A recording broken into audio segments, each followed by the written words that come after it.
Bismillahirrahmanirrahim. Assalamualaikum warahmatullahi wabarakatuh. Alhamdulillahi rabbil alamin. Wabihi nasta'inu ala umurid dunya waddin. Wassalatu wassalam ala ashrafil anbiya'i wal mursalin. Wa ala alihi wa sahbihi ajma'in, amma ba'du.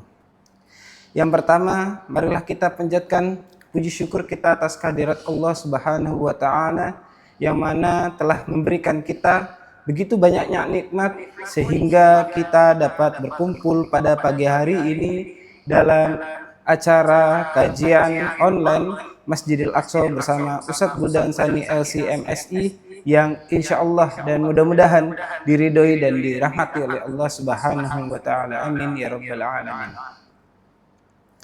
Salawat seiring salam tak lupa kita haturkan kepada junjungan baginda kita, Nabi yang agung, Nabi yang telah membawa umatnya dari zaman kegelapan jahiliyah menuju zaman terang menerang Islamiyah, yaitu Nabi Muhammad sallallahu alaihi wasallam.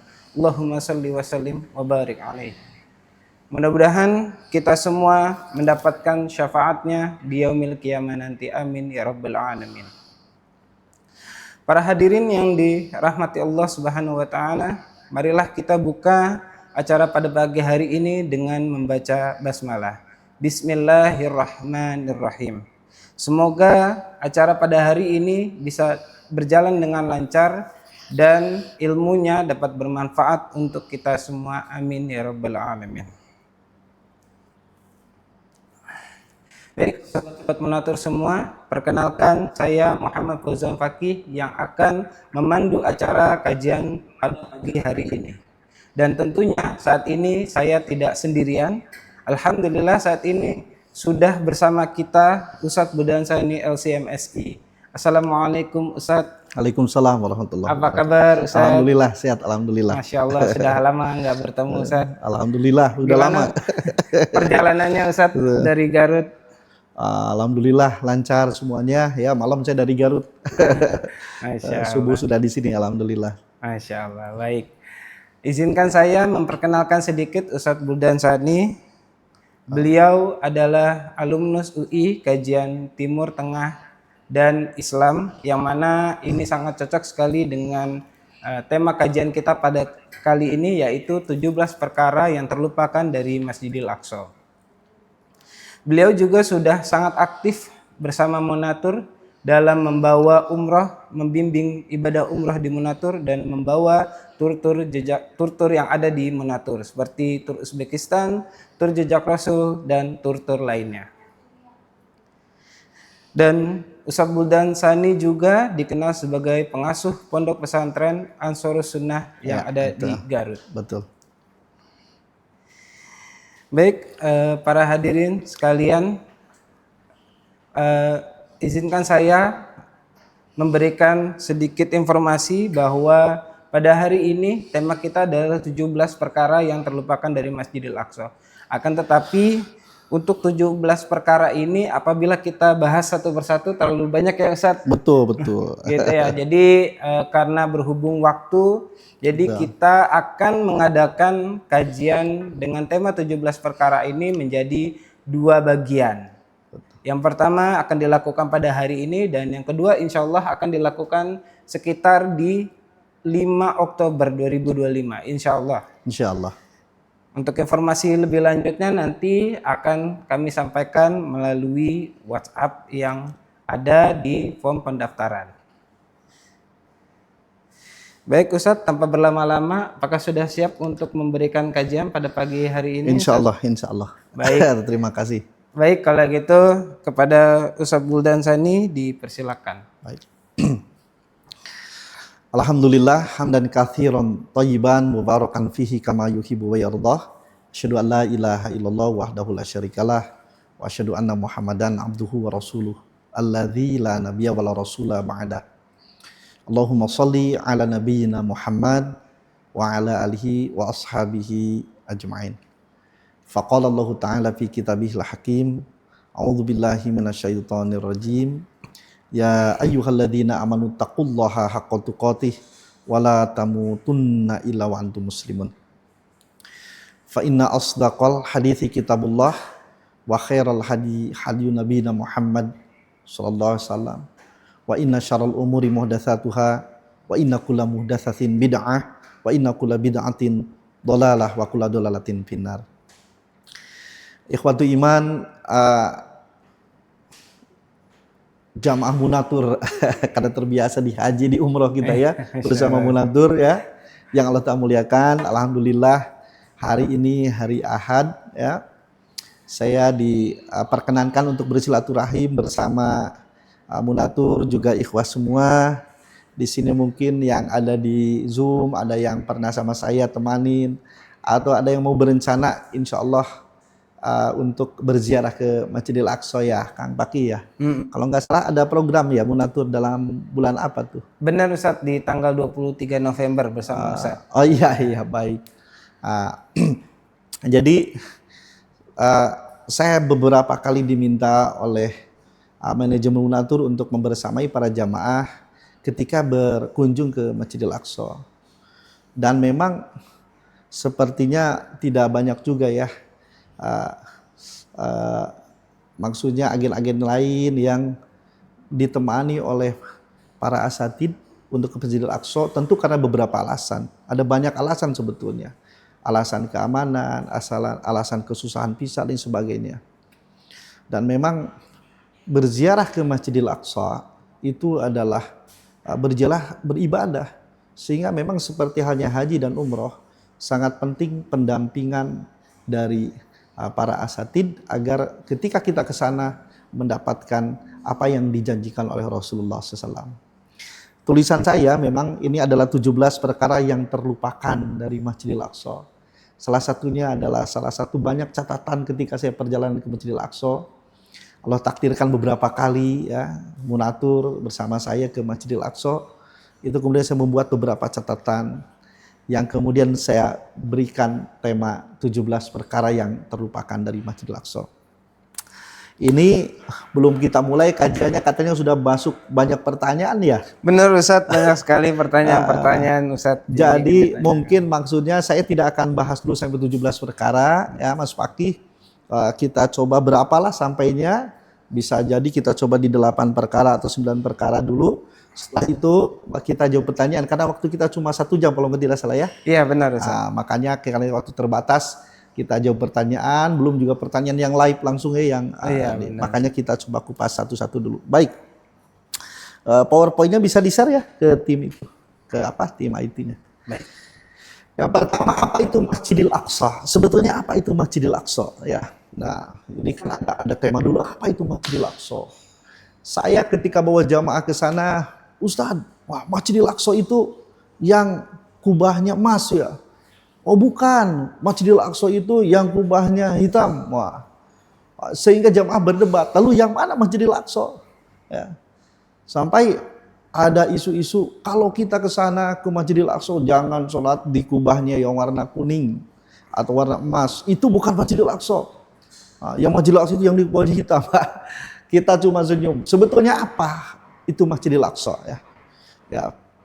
Para ulama sejarah itu menjelaskan ya, bahwa Masjidil Aqsa itu adalah sebuah area ya yang terbentang dari sisi selatan sampai dari sisi selatan terdapat sebuah masjid namanya Qiblatus Sakhra ya atau Dome of the Rock, sampai ke sisi utara yang ada Masjidil Qibli namanya. Jadi Masjidil Aqsa itu adalah sebuah area ya yang lebih kurang luasnya itu 144.000 meter. Ya, atau lebih kurang 15 hektar, betul ya kalau nggak salah ya, lebih kurang. Silakan dikoreksi kalau saya salah ya. 144.000 meter persegi luas Masjidil Aqsa. Jadi ikhwatu iman, jangan pernah terjebak pada sebuah statement jangan sholat di Masjidil Aqsa yang Dome of the Rock yang ada kubahnya kuning. Karena Masjidil Aqsa itu adalah yang kubahnya hitam atau abu tua. Ini keliru. Ya. Ini akan mendegradasi atau bahkan mendistorsi pemaknaan Masjidil Aqsa yang utuh. Jadi kalau ikhwatu iman semua nanti kita akan lihatkan ya. Nah ini nih, kalau boleh dilihat, sudah kelihatan belum ya di Zoom? Baik. Kalau boleh saya jelaskan, kalau ikhwatu iman semua lihat di Zoom itu, mohon maaf dengan tulisan bahasa Arab dan bahasa Inggris, yang paling di kiri layar sama nggak ya? Kiri layar, betul ya. Yang kiri layar itu berarti ada di sebelah utara, ya. Itu arahnya mana? Arahnya ke kota Madinah Munawwarah atau ke kiblat kita, ke kiblat umat Islam, yaitu Masjidil Haram. Dan arah selatannya itu adalah arahnya ke negeri Syam, ya, maksudnya ke negeri Suria, Damaskus dan sebagainya. Ikhwati iman semua, jadi Masjidil Aqsa itu yang paling tepat adalah pemaknaan yang tepat adalah seluruh area itu. Nah, hanya memang nanti kita akan jelaskan di dalam Masjidil Aqsa itu ada beberapa masjid. Nah, pertanyaannya kenapa ya? Kenapa ya di dalam Masjidil Aqsa ada beberapa masjid? Itu pertanyaan juga yang menarik. Nah, makanya ketika kita berziarah ke sana, saya jelaskan kenapa di dalam Masjidil Aqsa itu ada beberapa masjid. Ada Masjid Qubatus Sokhra, ada Masjid Al-Qibli, kemudian ada Masjid Burak, ada Mushola Warmani dan sebagainya. Kenapa demikian? Nanti kita akan kupas ya. Nah, intinya semua area tersebut Masjidil Aqsa namanya. Semua area yang luasnya 144.000 meter persegi itu lebih kurang itu namanya Masjidil Aqsa. Nah, makanya nama Masjidil Aqsa ya di slide selanjutnya ya sudah di ini nama Masjidil Aqsa itu ada beberapa nama dikenal ya. Maka ada namanya Baitul Maqdis ya, Baitul Maqdis. Kemudian juga orang-orang Islam menamainya Al-Quds Asy-Syarif ya. Nah, kemudian juga ada yang menyebutnya, orang-orang Arab juga menyebutnya Ilya, Masjid Ilya. Jadi nama-nama lain Masjidil Aqsa, Masjid Ilya. Ada juga orang yang menyebutnya Al-Aqsa. Saya tidak sedang masuk pada ranah diskusi tanah haram, Al-Aqsa bukan, tapi ini Al-Haram itu sendiri kan di antara maknanya adalah mulia kan ya. Masjidil Haram, masjid yang mulia. Nah, maka Al-Haram Al-Aqsa adalah Al-Aqsa yang mulia, maksudnya begitu.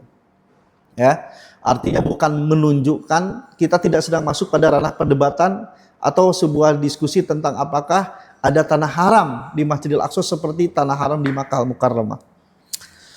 Kalau dulu sebelum masa Nabi Muhammad, orang juga menyebutnya itu Haihal. Haihal, ya. Bahkan ada juga bahasa Ibrani menyebutnya Bait Harakdas.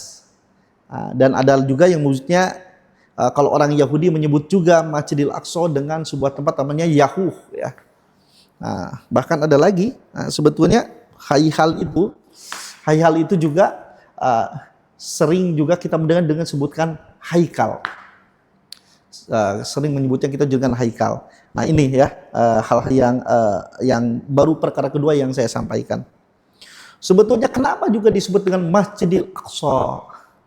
Aqsa itu kan bahasa Betawinya, kalau bahasa Betawi, Masjid ono gitu. Aqsa itu kan ujung di sana. Sekarang contohnya kalau mohon maaf nih warga Jabotabek, ada sebuah daerah di Pondok Gede namanya Ujung Aspal tuh, Ujung Aspal. Mungkin di masa itu daerah tersebut belum terjamah, jalan tuh yang di aspal cuma sampai sana, maka disebut Ujung Aspal. Sampai sekarang tuh disebut Ujung Aspal. Padahal sudah ujungnya udah sampai kemana tuh, udah ke Bogor, udah kemana. Jadi waktu iman yang Allah muliakan, Masjidil Aqsa itu ada masjid yang di sana, begitu lebih kurang maknanya. Kalau dari sisi bahasa, namun dari sisi istilah sudah saya jelaskan, adalah sebuah area yang terbentang luas. Dari sisi utaranya adalah Masjid Al-Qibli dan dari sisi selatannya adalah Masjid Qubatus Sokhra, luasnya lebih kurang 144.000. Nah, baik, kemudian tadi nama-namanya ya macam-macam. Ikhwati iman semua yang termuliakan. Nah, ini yang akan kami sampaikan. Selanjutnya slide ketiga adalah ada beberapa nama masjid yang ada di lingkungan Masjidil Aqsa. Kenapa ada masjid? Dan itu pertanyaannya. Kenapa ada masjid di dalam Masjidil Aqsa? Maka di dalam masjid lihat ada satu Masjid Qubatus Sokhra, atau orang suka menyebutnya dengan Dome of the Rock. Kemudian ada juga Masjid Qibli, Masjid Qibli. Nah, nanti saya akan kupas satu-satu. Ada lagi juga Masjid Umar. Ada Masjid Umar tuh di sana di dalam Masjidil Aqsa. Kemudian ada Masjid Aqsa Qadim, ya, Masjid Aqsa Qadim. Dan kemudian ada juga Masjid Burak, dan terakhir ada Musola Marwani. Jadi lebih kurang ada 6 masjid atau 6 musola di dalam Masjidil Aqsa. Ini kenapa? Silakan catat ikhwatul iman. Nah, ini kajian arkeologis Islam. Dalam kajian arkeologis Islam, boleh dicatat nih Mas Fakih kepada ikhwatul semua. Boleh. Dalam kajian arkeologis Islam itu dimulai dari masa dinasti Umayyah, ya. Mereka membuat sebuah budaya atau peradaban. Kalau ada sebuah momen sejarah terjadi di sebuah tempat, baik itu sejarah itu terjadi di masa Nabi atau bahkan sebelum Nabi, ya, maksudnya nabi-nabi sebelum Nabi, baik itu Nabi Musa, Nabi Isa dan sebagainya, maka mereka akan membuat sebuah monumen berupa masjid. Begitu. Ini sangat mendasar sekali. Maka lihat, jadi ini dari mulai semenjak Bani Umayyah, ya, setelah Khulafaur Rasyidun. Makanya kemudian itu terus berlanjut peradaban Islam itu sampai dengan Turki Utsmani.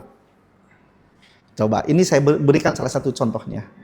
Kita loncat dari awal peradaban Umayyah, karena memang kan Masjidil Aqsa itu kalau saya tidak keliru dibangun 65 Hijriah sampai dengan 85 Hijriah lebih kurang oleh Khalifah Abdul Malik bin Marwan, itu Umayyah. Coba kita langsung loncat jauh aja biar menunjukkan bahwa apa yang saya sampaikan tadi, ya, statement yang saya sampaikan. Langsung loncat sekarang kita. Kalau ikhwatul iman itu berziarah ke Masjid Nabawi, maka lihat di arah kiblat Masjid Nabawi, kalau mungkin kiblat itu diangkat jam 12, di arah jam 1 atau setengah 2-nya akan ada beberapa masjid. Ada Masjid Humamah, betul tidak? Ya kan? Ada Masjid Humamah, ada Masjid Abu Bakar, kan gitu ya? Kenapa ada masjid berdekatan? Apakah itu tempat sholat? Di sana ada Masjid Nabawi, bahkan Masjid Humamah berdekatan sekali dengan Masjid Abu Bakar.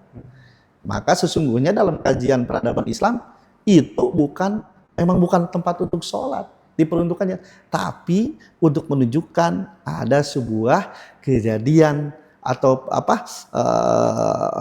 episode sejarah yang penting, yang kemudian mereka membangun monumen sejarah tersebut dengan berupa masjid. Maka kalau kita lihat juga ikhwatul iman semua, masjid itu kan disimbolkannya dengan kubah. Kalau kita lihat ke Mina, katanya ini baru katanya kan. Kalau kita lihat ke Mina, contohnya ketika jamaah umroh berziarah ke Mina, itu kan tepat. Kalau kita berziarah dari Arafah, Muzdalifah, Mina, kemudian kita bis itu mau menuju ke mana itu, ke arah Jamarat, itu biasanya supir tunjukkan tuh sebelah kiri.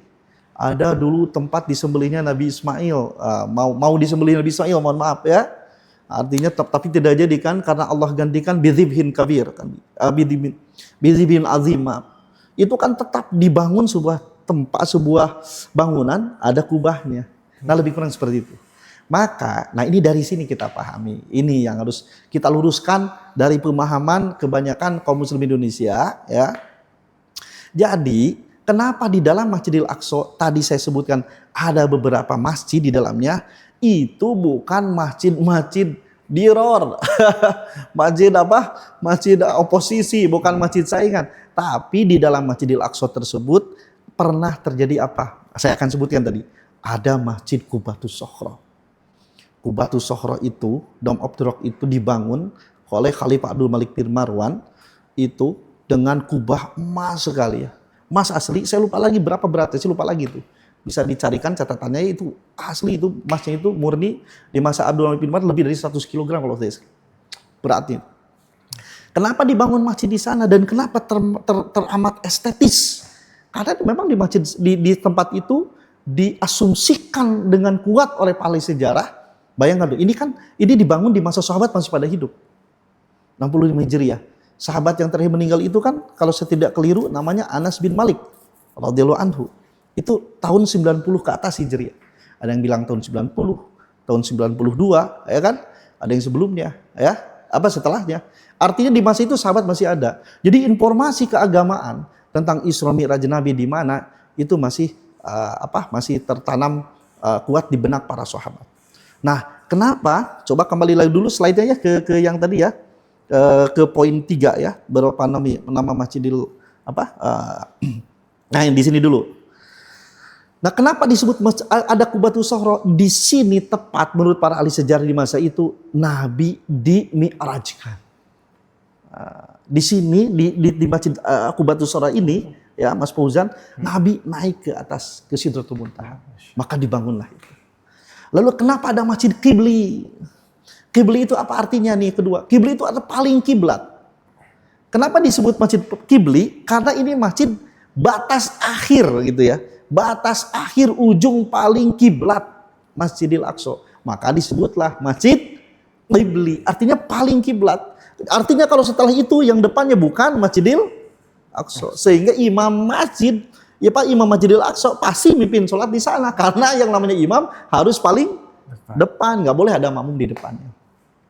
Lalu kenapa ada Masjid Umar? Jadi di samping Masjid Qibli sebelah kirinya, kalau kita menghadap ke arah kiblat di sana, berarti menghadap ke arah selatan ya, itu sebelah kirinya itu adalah ada Masjid Umar.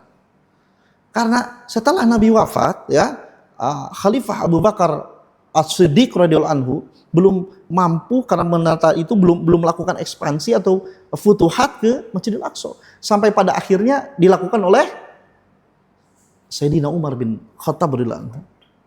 Nah, ketika beliau sampai ke Masjidil Aqsa, ya, banyak hikayat tentang Sayyidina Umar ini. Ya, ini kepanjangan kalau cerita harus di sana diceritakannya. Iya. Ini kepanjangan, ini udah mau habis nih waktunya baru bertiga perkara ya. Iya. Kenapa Sayyidina Umar sampai ke sana ikhwatiman semua? Kenapa ada Masjid di Sayyidina Umar? Saya nggak akan ceritakan kepanjangan ini bagaimana proses Sayyidina Umar sampai ke Masjidil Aqsa. Intinya, ketika Umar sampai ke Masjidil Aqsa radhiyallahu anhu, itu kan nggak seperti ini Mas Fauzan, nggak seperti itu bentuknya. Jadi masih seperti lapangan. Tapi tahu itu Masjidil Aqsa disambut oleh pendeta di sana. Ayo, tapi kata Sayyidina Umar, ini sudah waktu sholat, saya mau sholat. Nah, oleh pendeta, ayolah sholat di gereja. Ya maksudnya biar bersih kan. Sayyidina Umar menolak, nggak boleh. Sholat di gereja ya, di kanisah. Maka kemudian Sayyidina Umar memutuskan sholat di daerah Masjidil Aqsa. Nah, tempat Sayyidina Umar melaksanakan sholat di sana itu kemudian dibangun dengan sebuah masjid yang disebut dengan Masjid Umar begitu. Tapi masih dalam area Masjidil Aqsa. Lalu kenapa ada Masjidil Aqsa Qadib? Jadi the old Masjidil Aqsa, Masjidil Aqsa lama. Ini memang menjelaskannya agak kesulitan, kita harus di sana. Iya harus di sana memang agak kesulitan. Jadi Bapak Ibu bayangkanlah lebih kurang, ayo kita pejamkan matanya gitu ya. Kita serasa di dalam Masjidil Aqsa. Nah, di dalam area Masjidil Aqsa saya bilang tadi kan ada Masjid Qibli ya. Saya pakai tadi, ada Masjid Qibli. Dan di dalam Masjid Qibli itu, Masjid Qibli itu sebetulnya terletak di atas atau di bawah Masjid Qibli itu ada Masjidil Aqsa Qadim. Masjidil Aqsa lama. Kenapa disebut Masjidil Aqsa lama? Karena Khalifah Abdul Malik bin Marwan membangun Masjidil Aqsa kembali itu dengan lebih tertata ya. Yang dimana kalau kita ke sana secara umum saya bilang secara umum Masjidil Aqsa itu denahnya itu yang ada sekarang itu tentu ada perbaikan, ada renovasi, ada penambahan dan sebagainya, bahkan ada pengurangan. Karena pernah dihancurkan juga oleh beberapa Imperium Romawi juga orang Yahudi ya bahkan. Nah, secara umum, desain Masjidil Aqsa yang ada sekarang itu adalah yang dibangun oleh Abdul Malik bin Marwan. Kalau sekarang tahun 1447 Hijriah, itu sudah dibangun tahun 85, selesainya 85 Hijriah.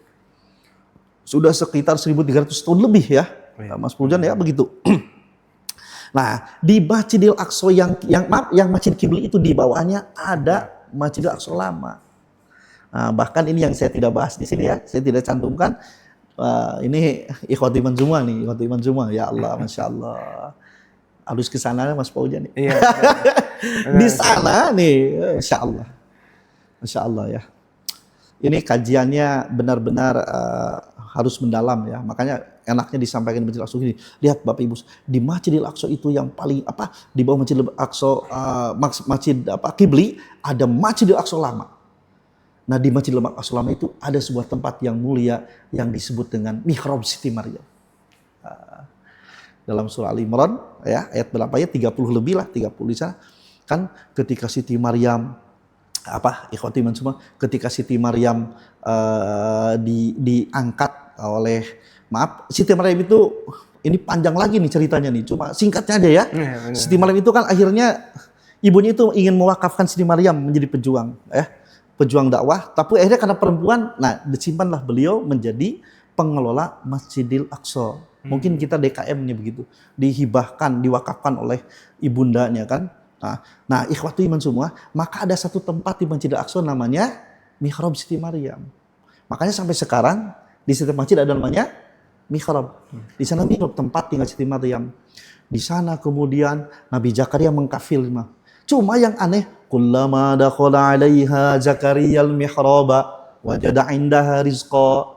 Setiap kali Nabi Zakaria masuk ke mihrab Siti Maryam, ada di sana itu rizki.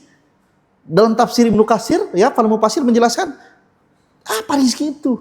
Disebutkan salah satu rizki yang diberikan oleh Allah langsung kepada Siti Maryam itu adalah buah-buahan. Padahal Nabi Zakaria yang akan mengkafilnya kan begitu. Tapi kenapa setiap masuk ada makanan? Wajar Nabi Zakaria curiga, ini siapa yang ngasih ke kamu? Ini memang soleha Siti Maryam itu. Siapa ini yang ngasih? Khawatir mungkin kan Nabi Zakaria itu siapa? Maaf, karena baik, karena cantik, bisa jadi ada laki-laki. Mungkin saya bilang, karena tidak ada dasarnya. Intinya bertanya, Maryam dari mana makanan ini? Karena aneh. Maka Siti Maryam menjawab, qalat huwa min indillah. Maryam berkata, ini dari sisi Allah, diberi dari Allah, langsung dari langit. Innallaha yarzuqu may yasha'u bighairi hisab. Sesungguhnya Allah memberikan rezeki kepada orang yang Allah kehendaki tanpa perhitungan. Kaget. Ini anak kecil kan, keponakannya. Anak kecil tapi sudah bisa menyampaikan kalimat itu. Tertegun kemudian Nabi Zakaria, ya Allah katanya. Tapi kenapa coba Mas Fauzan? Kenapa Nabi Zakaria itu percaya dari Allah? Ayo jamaah munatur semua ya. Kenapa percaya kalau itu dari Allah? Artinya bukan. Nah, ini jawabannya. Kata para mufassirin, salah satu dalam banyak kitab tafsir, salah satu dalam kitab Ibnu Katsir disebutkan karena buah-buahan yang ada di mihrab Siti Maryam itu adalah buah-buahan yang ada bukan pada musimnya. Nah, itu jawabannya. Umpama kalau di Mesir, di Syam, di Palestina itu umpama ada buah semangka melon ya. Semangka melon itu biasanya adanya di musim panas. Tapi ketika Nabi Zakaria datang ke mihrab Siti Maryam, ternyata melon itu ada di musim dingin. Kenapa ada melon? Kan belum secanggih sekarang teknologi penyimpanan makanannya. Artinya melon hanya ada di musim panas, nggak ada di musim dingin. Jeruk hanya di musim dingin, nggak di musim panas. Nah, ada hadirnya buah-buahan di mihrab Siti Maryam yang bukan pada musimnya, sehingga Nabi Zakaria punya keyakinan kalau buah itu memang makan itu pemberian dari Allah. Maka kemudian Mas Fauzan, Allah tertegun Nabi Zakaria. Maka lanjutan itu apa coba? Lanjutan itu ya, ketika Nabi Zakaria berkomunikasi dengan si Maryam, kamu dari mana sih dapat makanan itu? Dari Allah. Tertegun, percaya kan akhirnya? Setelah percaya apa kemudian? Hunalika da'a Zakaria rabbah. Di mihrab itu kemudian Nabi Zakaria berdoa kepada Tuhan. Begitu. Hunalika da'a Zakaria rabbah. Qala rabbi habli min ladunka dzurriyyatan thayyibah innaka sami'ud du'a. Pada saat itu ikhwati man semua, Nabi Zakaria belum punya anak. Padahal sudah sepuh. Pengen punya anak yang melanjutkan perjuangannya. Ya, pengen berdoa, udah berkali-kali kemana berdoa.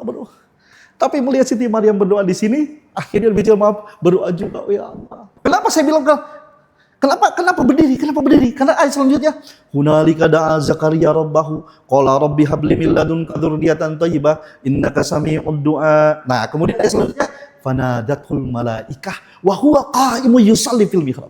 Maka malaikat kemudian memanggil Nabi Zakaria, ya, menyeru. Dan Nabi Zakaria qaimun, berdiri ya, yusolli, melaksanakan sholat atau juga berdoa fil mihrab, di mihrab itu.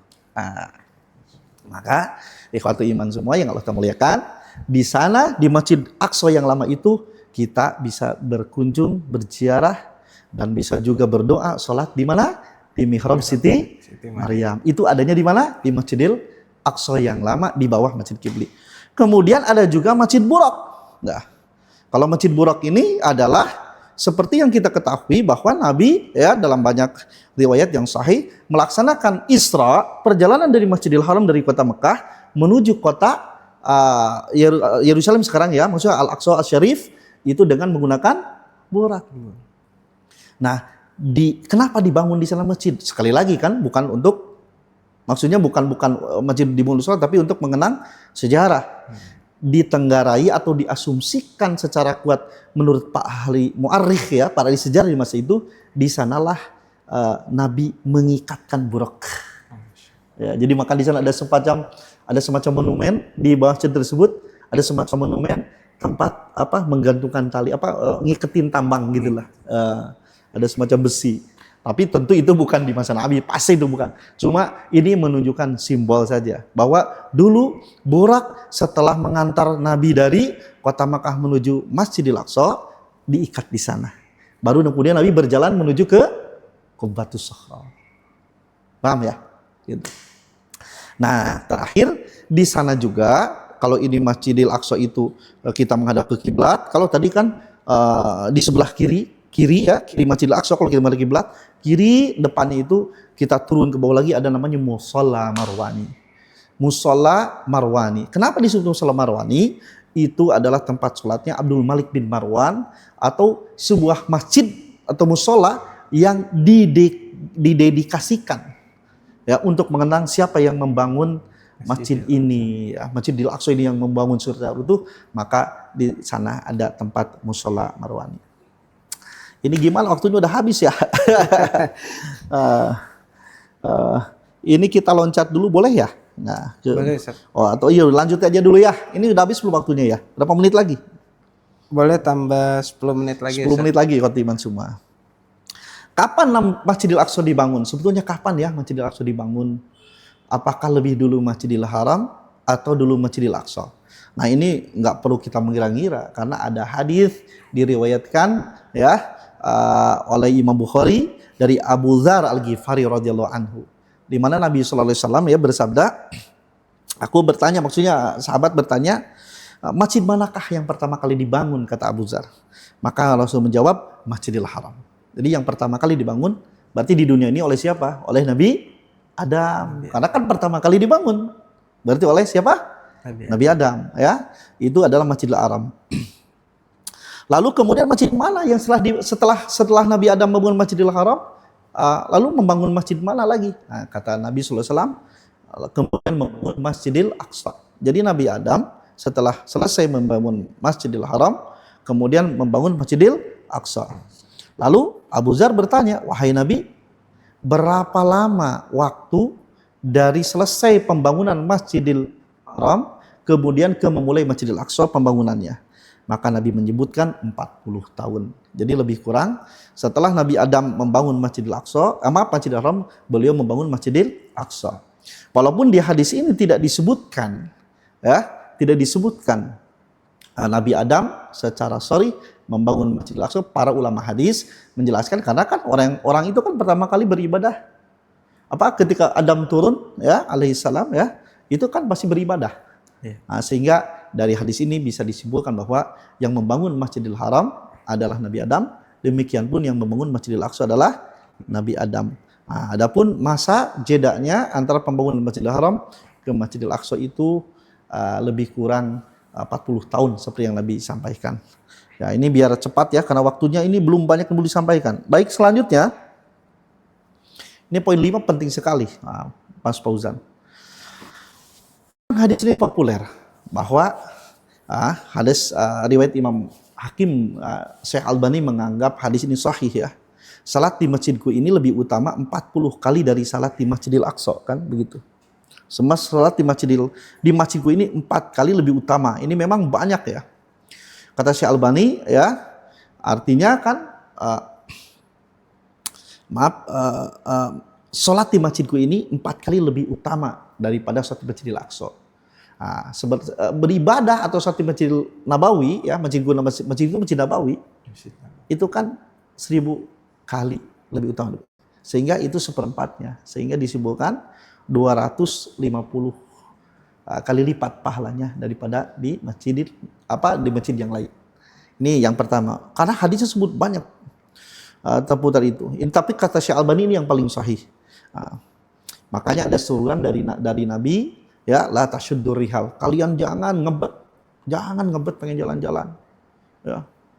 Jangan ngebet pengen jalan-jalan. Saya mau ke Paris, mau ke Istanbul, mau ke Eropa, ke Swiss, kemana. Jangan ngebet, jalan-jalan ke 3 masjid dulu, safar dulu illa fi thalathati masjid. Kecuali kepada 3 masjid. 1 Masjidil Haram, kemudian Masjid Nabawi, kemudian Masjidil Aqsa. Nah, tentu karena keutamaan salat di Masjidil Aqsa. Ada hal lain nih, hadis lain yang belum banyak orang. Ini coba di poin 5 nih. Yang keduanya itu. Ya, nih. Ya, kepada tim IT nih. Ini bagus, hadisnya banyak, belum banyak orang belum banyak diperdengarkan. 5 ya, keutamaan Masjidil Aqsa, salat di Masjidil Aqsa. Poin 2-nya. Ada hadisnya, sebetulnya hadisnya panjang, riwayat Nasai dan Ibnu Majah. Saya cek hadisnya, insya Allah hasan ya, setidaknya, bahkan sahih. Jadi begini, setelah Nabi Sulaiman membangun Masjidil Aqsa, jadi kan Masjidil Aqsa sudah dibangun di zaman Nabi Adam, kemudian runtuh. Maka di zaman Nabi Ibrahim ditaikkan, Masjidil Haram dinaikkan kan, demikian juga Masjidil Aqsa. Nah terus, jadi beberapa masa imperium kan dari Nabi Ibrahim ke Nabi Sulaiman itu jauh sekali, ratusan tahun. Hancur lagi, sampai akhirnya ketika Nabi Sulaiman menjadi raja, Nabi Sulaiman membangun kembali Masjidil Aqsa. Mas Fauzan, di masa Nabi Sulaiman, bahasa masjid itu, kan masjid itu bahasa Arab. Sementara Nabi Sulaiman, kalau saya tidak keliru, bahasa Ibrani. Masjid itu dalam bahasa Nabi Sulaiman di masjid itu namanya haihal atau haikal. Iya. Jadi saya loncat sedikit ya, Mas Fauzan sebentar. Orang banyak bercerita, berdiskusi. Oh, orang Yahudi itu sekarang menggali Masjidil Aqsa itu akan mencari haikal Sulaiman. Apa itu haikal? Haikal itu kursi singgasana katanya ya, yang terbuat dari emas. Orang menyebut haikal itu kursi singgasana. Orang menyebut haikal itu harta karun. Nah, harta karunnya itu kursi, harta karunnya itu emas, harta karunnya itu kitab Zabur. Padahal sesungguhnya, ya, kalau kita mengkaji pendapat yang paling kuat, haikal itu adalah masjid atau tempat ibadah. Cuma di masa Nabi Sulaiman alaihissalam mereka menyebutnya haihal atau haikal. Nah, jadi ketika sekarang ramai orang Yahudi hendak menggali Masjidil Aqsa, intinya bukan mau mencari itu, mau menghancurkan Masjidil Aqsa yang sekarang ada, yang dibangun oleh Nabi Abdullah bin Marwan, mau diganti dengan tempat ibadahnya orang Yahudi. Orang Yahudi di masa Nabi Sulaiman menyebut tempat ibadah itu dengan sebutan haikal atau haikal, begitu ya. Nah, ada satu hadis ini ya, ini penting, ini terakhir ya, karena sudah habis waktunya ya. Karena banyak pertanyaan ya. Setelah Nabi Sulaiman membangun Masjidil Aqsa, sebelumnya masih poin 5, Dek ya. Nah, poin 5 ya, yang ada perkara kelima yang poin 2-nya. Setelah Nabi Sulaiman selesai kembali membangun masjid kembali ya, maka beliau meminta 3 perkara. Sederhananya begitu, memohon pada Allah.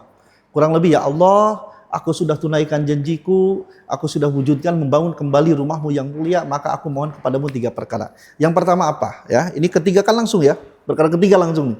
Yang pertama adalah Nabi Sulaiman meminta pada Allah agar diberi ilmu yang tidak pernah diberikan kepada orang lain di dunia ini. Maka Allah berikan ilmu. Makanya Nabi Sulaiman Nabi yang sangat cerdas sekali, bahkan bisa bahasa binatang dan sebagainya.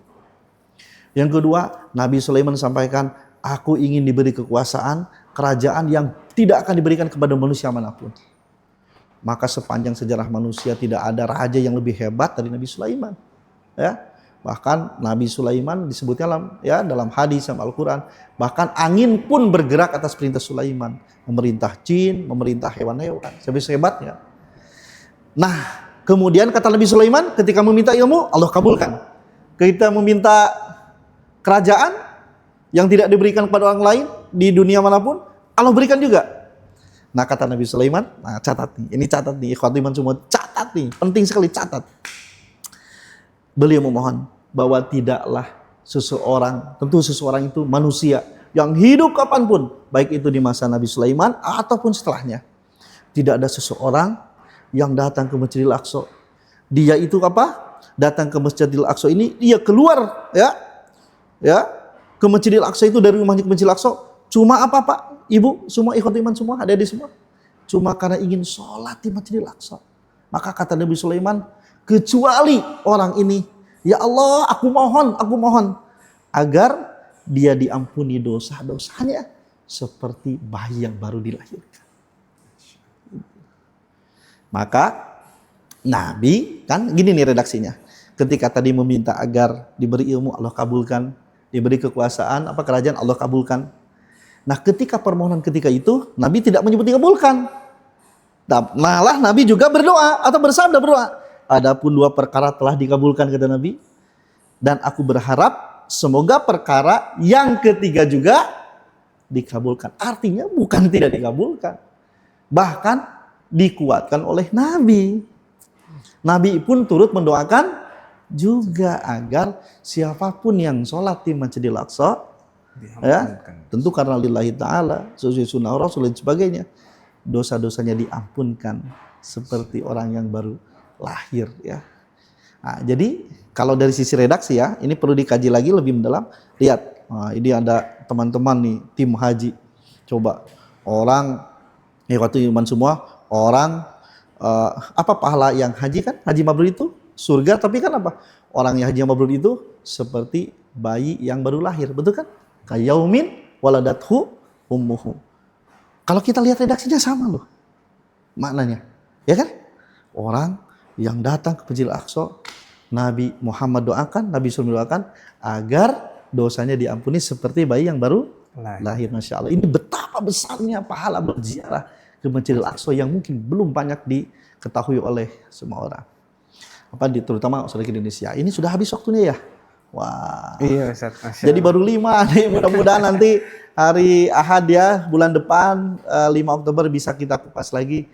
Kita jawab dulu pertanyaan katanya ya, karena sudah banyak. Silakan ikut gimana? Benar Ustaz. Mau lanjut atau jawab dulu pertanyaan? Kita jawab pertanyaan kali Ustaz ya. Ya boleh silakan. Masya Allah ya. Baik. Sobat-sobat penatur semua, jadi itu dia perkara-perkara terkait Masjidil Aqsa yang hari ini bisa disampaikan. Mungkin nanti untuk selanjutnya akan kita adakan kembali dan insya Allah di Ahad bulan depan di sekitar tanggal 5 Oktober. Seperti itu ya. Baik Ustadz, karena ini sudah banyak sekali Ustadz pertanyaan-pertanyaan yang masuk dan ini kepada sobat-sobat penatur semua mohon maaf karena pertanyaannya sangat banyak, jadi kita hanya memilih beberapa pertanyaan saja yang sekiranya bisa disampaikan dan dibantu dijawab oleh Ustadz Buldan. Baik Ustadz, langsung saja untuk pertanyaan pertama Ustadz ada dari Ade. Nah ini pertanyaannya adalah, apakah saat ini berkunjung ke Masjidil Aqsa aman melihat kondisi perang Iran dan Israel masih berlangsung? Nah, Masya Allah. Ini sebetulnya ini kajian militer. Ini kajian militer ya, bukan kajian sejarah, bukan kajian peradaban ya. Jadi memang yang bisa menyebutkan itu aman atau tidak itu jelas bukan saya, kan begitu, otoritas terkait. Artinya otoritas terkait itu kalau kita ada kedutaan besar di Mesir, ada kedutaan besar di Jordania ya. Dan Indonesia tidak memiliki hubungan diplomatik dengan Israel, ya, sehingga tidak punya kedutaan di sana, tidak ada perwakilan, ya. Jadi ikhwatu iman semua, hanya mungkin yang bisa saya jawab adalah hasil pengalaman paling ya. Iya benar. Betul ya kan gitu. Karena sudah beberapa kali kan Ustaz. Ya Allah takdirkan saya beberapa kali Masjidil Aqsa ya, 5 kali mungkin lebih ya menemani jamaah itu. Jadi ikhwatu iman semua, kalau yang saya alami paling itu ya ceritanya. Saya baru pulang tuh kemarin di bulan Januari ya. Januari atau Februari awal ya. Iya, betul. Benar, Februari. Artinya di tanggal tersebut, di masa tersebut kan sudah terjadi peperangan. Benar, Ustaz. Karena peperangan itu sudah terjadi kalau saya tidak keliru dari bulan Oktober sebelumnya kan. Iya. Bulan ini tuh bulan September ya sekarang. Nah, Oktober tahun lalu atau Oktober tahun sebelumnya ya perang Palestina itu. Artinya Oktober itu kan sudah terjadi peperangan. Benar. Dan itu masih perang, tidak pernah berhenti kan perang itu. Walaupun ada gencatan senjata, bahkan ketika kami ya rombongan Munatur berangkat ke sana ya, itu masih benar-benar dalam fase perang. Belum ada isu gencatan senjata saat itu. Atau lebih tepatnya malah, oh iya saya ingat, mohon maaf, itu baru mulai akan gencatan senjata pas mau masuknya. Jadi, waktu iman semua, gencatan senjata itu ketika terjadi gencatan senjata itu di Gaza. Benar. Gaza itu adalah sebelah baratnya Palestina. Nah, ketika terjadi gencatan senjata, malah perang itu pindah ke daerah dekat Masjid Al-Aqsa. Itu lebih ngeri lagi. Artinya pas kami ke sana, jadi kan mohon maaf kalau boleh ya mengilustrasikan, ini tangan kiri saya ya, ini tangan kiri saya, ini tangan kanan saya. Anggap kiri itu barat ya. Ini barat tuh, anggap tangan kiri saya itu barat. Ini Gaza ya, ini daerah Gaza. Nah kalau kita masuk nanti ke Palestina ya, berarti timurnya. Ya. Nah itu jauh jaraknya. Nah ketika kami ke sana, pas masuk betul Masjidil Aqsa perbatasan ya, ke Taba namanya perbatasan Taba, baru masuk terjadi resmi gencatan senjata antara Israel dengan Palestina ya. Nah, resmi diumumkan ya, tapi ternyata itu Israel hebat Israel. Atau lebih tepatnya bermasalahnya Israel. Mereka berhenti di Gaza, malah perangnya pindah nih ke daerah dekat Masjidil Aqsa itu. Bahkan deg-degan saya juga. Deg-degan kita saat itu. Karena pindah ke daerah dekat Masjidil Aqsa. Ke utaranya Masjidil Aqsa. Nah, mungkin itu yang bisa kita jawab ketika di sana saja, ketika perang pindah ke dekat Masjidil Aqsa, ternyata kalau bagi para peziarah itu aman ya. Menurut saya, sepanjang pengetahuan saya, mohon maaf, tidak pernah terjadi musibah, baik penembakan, bahkan perlukaan, bahkan ucapan kasar pun rasanya ketika kami di sana tidak pernah terlontar kepada para peziarah. Sepanjang tentu para peziarahnya melakukan aktivitas sesuai dengan yang semestinya. Ya, jadi tidak membuat kericuhan. Memang dulu pernah ada orang Turki dilarang masuk Masjidil Aqsa. Ya, itu dan mereka punya hubungan diplomatik loh Turki dengan Israel itu kalau saya tidak keliru ya. Itu karena si turis Turkinya mau bunuh tentara Israel. Iya. Artinya kalau ketika kita berjarak ke sana, jadi kalau sebelumnya apalagi, dan kami itu waktu kemarin bulan Januari akhir, Februari awal, itu malah puncaknya peperangan ketika berada di daerah dekat Masjidil Aqsa, bukan lagi di Gaza. Kalau Gaza jauh. Biasanya sih kalau peziarah aman, belum pernah. Artinya belum pernah terjadi problem sedikit pun. Jangankan terkena tembakan atau bis kita, bahkan terucap dengan kata kasar pun mereka tidak berani ya. Mereka itu tetap menghargai para peziarah. Lebih kurang demikian ya yang bisa saya jawab. Jadi kalau ada travel warning pasti diumumkan dan nggak boleh ada yang ke sana. Ya. Benar Ustaz. Sebagai tambahan ya sobat-sobat Monatur, saat ini memang Monatur mengadakan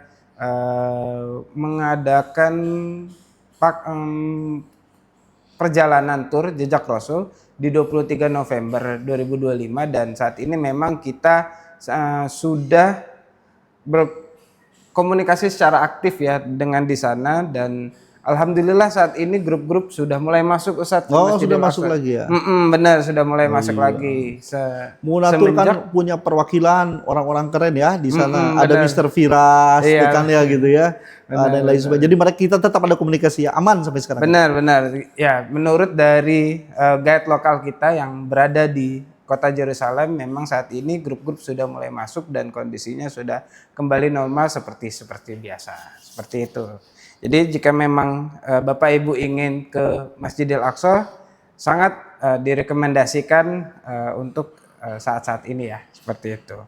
Baik Ustadz, lanjut ke pertanyaan kedua Ustadz. Oke, kalau masih ada waktu ya, ini sesuai waktu aja ya. Ya, benar Ustadz, secukupnya aja mungkin ya.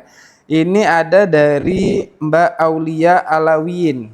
Nah ini pertanyaannya, bagaimana hukum ziarah ke Palestina atau Masjidil Aqsa dengan menggunakan visa Israel? Masya Allah, ini Hukum ini harus ulama fikih yang menjawab aja kalau hukum. Benar, Ustaz. Yang layak memberikan jawaban hukum itu harus para ulama fikih ya. Yang pertama, hanya coba kita renungkan ketika kami ke Masjidil Aqsa ya, ke daerah-daerah yang berada di Masjidil Aqsa. Yang pertama, coba Bapak Ibu, kita masuk ke Hebron, kita masuk jelas ke Yerusalem ya, dan banyak tempat lain.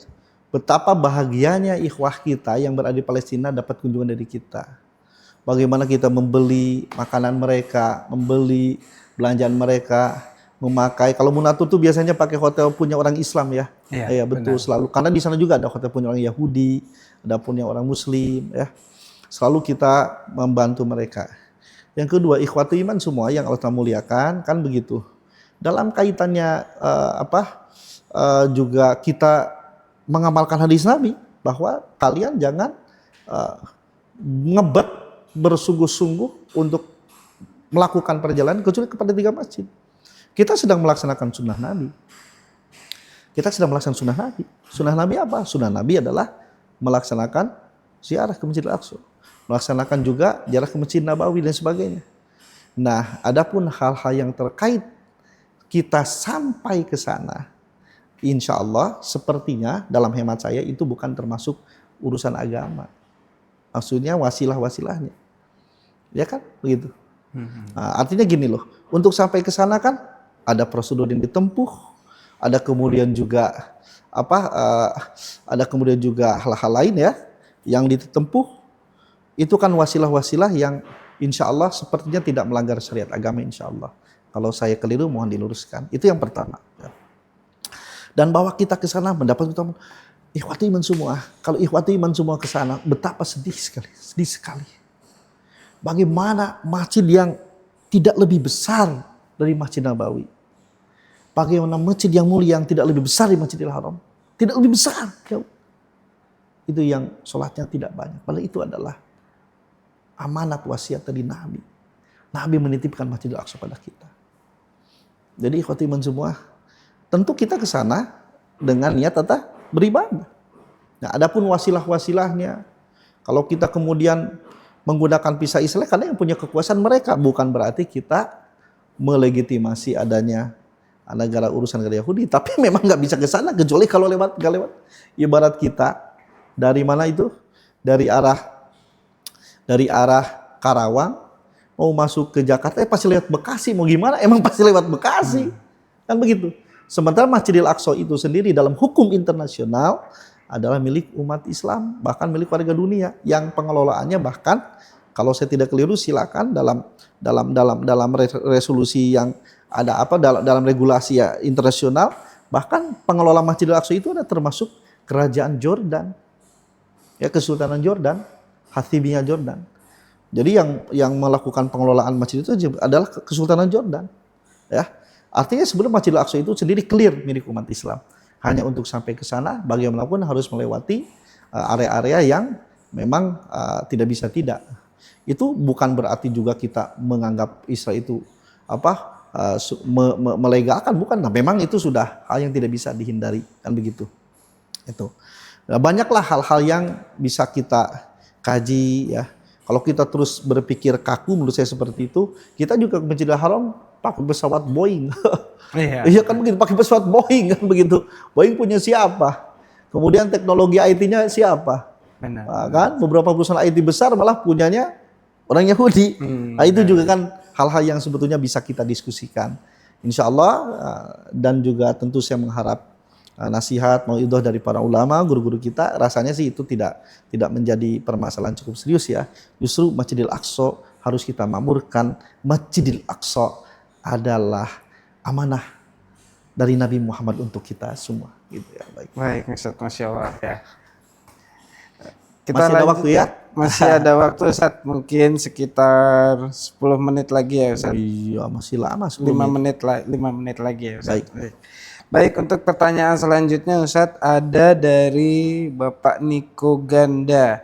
Pertanyaannya adalah, apakah jalur Gaza termasuk ke dalam negeri Syam yang termasuk diberkahi Allah, dan apakah iya, ya. Mesir dan Yordania termasuk negeri Syam tersebut, dan di manakah letak Tur Sinin yang ada di surat At-Tin? Wah, ini ini pertanyaannya banyak beranak dan bisa dijawab lebih nyaman kalau kita berangkat ke sana. Oh, iya. Gimana ya?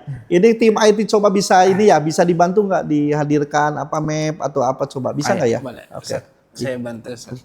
coba.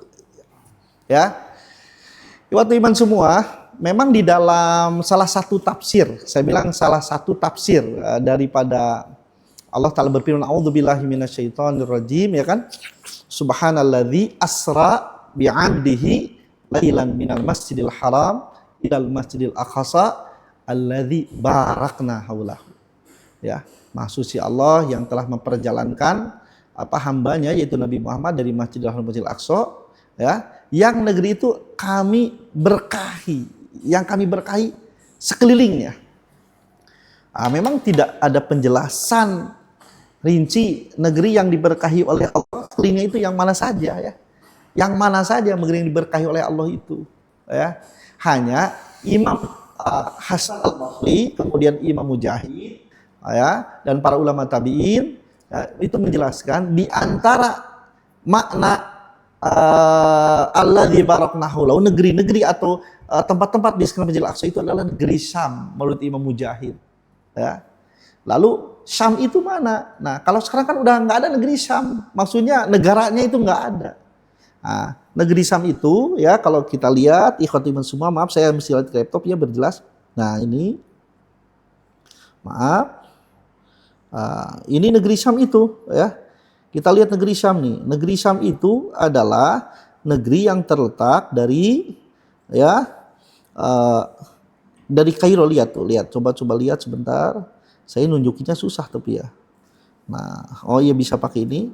Nah, lihat saya geser sedikit. Nah, lihat ada Kairo di sini. Nah, ini namanya yang biru di bawah Kairo ada namanya terusan Suez atau Teluk Suez.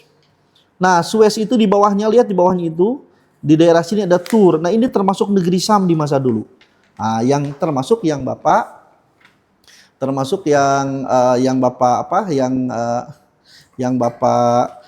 tanyakan tadi, ya. Yang Bapak tambahkan tadi itu pertanyaannya di mana negeri letak Tursina. Ini terlihat di sana ya, baik. Saya akan lihatkan dulu. Maaf, saya akan perlihatkan dulu. Nah, ini Tursina tuh di sini ya. Kita lihat coba Tursina kan watin wa Tursin. Nah, maka di sana sampai sisi sekarang ada negeri namanya Sinai. Nah, lihat Bapak Ibu semua. Nah, ini lihat ada Saint Catherine. Nah ini ya, oke. Nah, Saint Catherine. Nah, di sini lebih kurang terletak gunung menurut para sejarah Egyptolog ya. Di sini terletak nama Gunung Tursina. Nah, dan di sini termasuk daerah Syam. Jadi kalau dari barat Syam itu ikhwatiman semua, kalau dari barat Syam itu, nah itu adalah sisi sini Mesir. Makanya negeri Mesir itu adalah negeri atau negara yang terletak di Afrika dan Asia. Ya, sebetulnya kan lihat ada petanya itu di sini Galap Suez ya, atau Teluk Suez itu kalau kanannya dari layar itu adalah Asia, sementara kirinya adalah Afrika. Nah, yang kanannya itu negeri Syam. Adapun negeri Syam ujungnya itu sendiri, atau maaf teman-teman semua, kita akan lihatkan Syam itu Damaskus termasuk Syam, clear itu ya. Suriah tuh lihat. Nah, kita lihat ini Suriah termasuk negeri Syam, clear kalau itu ya. Clear ya. Jelas sebelum Turki. Adapun ke timurnya ikhwatiman semua, ini sebetulnya perbatasan antara Suriah. Nah, saya akan lihatin ya. Rutbah. Nah, kalau Rutbah ini bukan. Nah, lihat daerah Tebil ini ya, ada angka satunya lebih kurang. Ini dulu masuk ke negeri Syam ya. Jadi kalau dari sisi timurnya, ya iman semua. Jadi kalau dalam konteks negara yang utuh, kalau sekarang ya, negara modern yang utuh negeri Syam itu. Jadi negeri Syam itu pecah menjadi beberapa negara. Yang pertama yang pasti negeri Syam adalah negeri Palestina, kemudian Suriah, kemudian Libanon, kemudian Yordania. Satu Yordania, Suriah, Libanon, kemudian Palestina itu sendiri. Dan ditambah tadi daratan timur Mesir ya. Itu negeri yang disebut dengan negeri Syam di masa dulu. Maka kemudian ini nanti bisa kita kupas keutamaan negeri Syam. Bahkan ketika Nabi hidup ya, sallallahu alaihi wasallam, para sahabat bertanya, wahai Nabi Muhammad SAW, kalau kami nanti ya, lebih kurang curhatnya kalau nak mau wafat, kami mau menetap di mana? Kata Nabi, menetaplah kalian di negeri Syam. Menetaplah kalian di negeri Syam. Ya, karena di sana tertancapnya keimanan, dan di Syam itu akan terjadi fitnah lain sebagainya. Ya, kabar-kabar tersebut. Makanya sebetulnya saya kan ketika itu membuat pengantar kajian itu. Jadi Palestina itu sebetulnya ada dua hal yang penting dikaji dalam Palestina. Satu adalah atau Aqsa, sebelum Masjidil Aqsa. Kemudian sekarang Masjidil Aqsa sekarang seperti apa? Kemudian apa? Yang bersifat futuristik dari Masjidil Aqsa. Karena Masjidil Aqsa itu negeri akhir zaman. Jadi kalau kajian tentang Masjidil Aqsa, ikhwati iman semua berziarah ke Masjidil Aqsa, Anda akan berkunjung pada sebuah tempat yang teramat kaya sejarah, teramat kaya. Dari mulai Nabi Adam ya. Dan banyak kuburan para nabi itu di daerah Syam. Ya, banyak sekali kuburan para nabi di daerah negeri Syam. Termasuk di Palestina sendiri, bahkan di wallahu alam kan tempatnya, cuma tidak mungkin dibangun monumen-monumen itu kalau para nabi tidak pernah di sana. Walaupun kuburnya di mana wallahu alam. Saya sebut wallahu alam. Cuma di sana ada petilasan-petilasan para nabi, ada petilasan Nabi Ibrahim, ya, Nabi Ishak, Nabi Yusuf dan sebagainya. Bahkan Nabi Musa, ya. Maka berbicara tentang Palestina atau negeri Syam juga itu berbicara tentang masa lalunya. Jadi bahkan masa lalu sebelum Nabi Muhammad, betapa kaya sejarahnya. Nah, kemudian masa kini juga diskusinya kalau di sisi fase waktu. Selain masa kini yang ya Allah, ikhwati iman semua lihat. Selain masa kini juga adalah tentang masa yang akan datang. Karena Palestina, Masjidil Aqsa adalah negeri akhir zaman. Nah, ini kita akan bahas di season 5 Oktober insya Allah. Contohnya saya bocoran sedikit ya. Ya, boleh Ustaz. Jadi kalau sempat, cuma kemarin kita nggak sempat nih karena urusan keamanan. Ada namanya Danau Tiberias di sana. Nabi bersabda, kama fi ma'nal hadits ya. Dalam kitab At-Tazkarah ya, kalangan Imam Qurtubi disebutkan, oleh Imam Qurtubi lebih kurang makna hadisnya. Jadi kiamat tidak akan terjadi sampai Danau Tiberias itu mengering. Di sana ada Danau Tiberias. Kemudian juga dalam banyak kitab-kitab yang berisi tentang malhamah ya dan akhir zaman seperti Imam Qurtubi, Ibnu Katsir menyebutkan bahwa nanti matinya Dajjal itu di daerah Masjidil Aqsa, kan begitu. Maksudnya dekat Masjidil Aqsa, namanya Babul Lud. Saya ingat loh. Kan kita baca hadis saja kan, Ustadz tuh baca hadis gitu kan kajian. Pas ke sana kita jalan bareng ya dari Tel Aviv dulu masih aman ke Tel Aviv tuh ke Pantai Java, ada Pantai Java di sana namanya itu. Jalan kita bis menuju ke Tiberias. Kita lihat ada papan arah menuju Babul Lud. Jadi subhanallah itu 1400 tahun lebih Nabi menyampaikan nanti Dajjal itu akan matinya di Babul Lud. Dan Babul Lud itu ada ternyata di sana. Saya lihat itu kalau kita jalan tol kan itu ada tuh, kemana tuh? Ini ke Sawangan kan, ini ke Bintaro, ini ada tuh Babul Lud, Masya Allah. Nah jadi berbicara tentang Masjidil Aqsa, saya bilang ada dua hal. Satu tentang fase waktu, yang kedua apa? Tentang studi kawasan. Studi kawasan, isunya nih ikhwati iman semua. Isunya sekarang itu kenapa negeri Arab marah? Bahkan terakhir kan betapa beraninya Israel melakukan pengeboman terhadap Doha loh. Coba bayangin, antum tahu nggak dari Israel ke Doha itu lewat apa dulu tuh? Secara geografis, coba dari Israel ke Doha lewat Saudi dulu kan begitu. Dan Doha itu negara hebat. Maka isunya itu sekarang sedang ramai dalam studi kawasan ya. Pembentukan negara Israel Raya. Ya, dari mana itu? Katanya dari Mesir sampai Irak. Makanya terus negara KTT Oki terus rapat. Ini ketika Gaza jatuh itu bukan permasalahan Gaza aja yang jatuh, tapi besar kemungkinan akan terjadinya terluasnya wilayah mereka menjadi negara Israel Raya. Ini isu kawasan. Karena saya memang sempat belajar di UI Universitas Indonesia tentang studi kawasan Timur Tengah. Jadi kita memang diajarkan tentang etnografi, geopolitik dan sebagainya di kampus itu dari para ahlinya, para pakar. Nah, dari dulu isu Israel itu ternyata kami pikir cuma isu-isu saja, ternyata sekarang sudah mungkin ya nampak aksi untuk melakukan hal tersebut ya begitu. Jadi waktu iman semua coba lihat lagi ke ini ya, ke IT ke layarnya. Nanti ikhwati iman biasanya kenapa kemudian ketika saya diminta saran oleh Munatur, Ustaz, enaknya kita kemana ya, lewat mana ya, saya bilang kalau antum semua mau berziarah kuat badannya, kuat fisiknya ke Masjidil Aqsa, fit badannya, masih bugar, enak kita lewat Mesir. Jadi pesawat mendarat di Kairo. Ya, pesawat mendarat di Kairo. Nah, kemudian kita akan menelusuri jejak peradaban Nabi Musa. Oh, gitu Mas Fauzan. Jadi Nabi Musa lahir di sini loh, gitu loh Mas Taufik nih. Nabi Musa lahir di sini. Nanti kemudian karena memang sejarah Aqsa itu kuat sekali Nabi Musa. Nanti kemudian Nabi Musa menyelamatkan Bani Israel, ya kan, dari cengkeraman Firaun. Karena Bani Israel itu adalah suku terendah kastanya pada saat itu. Jadi Bani Israel itu suku terendah kastanya di masa itu, terendah. Saking rendahnya Bani Israel, ya Mas Fauzan, itu di masa itu kalau orang Bani Israel disuruh kerja nggak dibayar nggak apa-apa. Bayangin sama antum semua betapa hinanya Bani Israel di kalangan umat Firaun.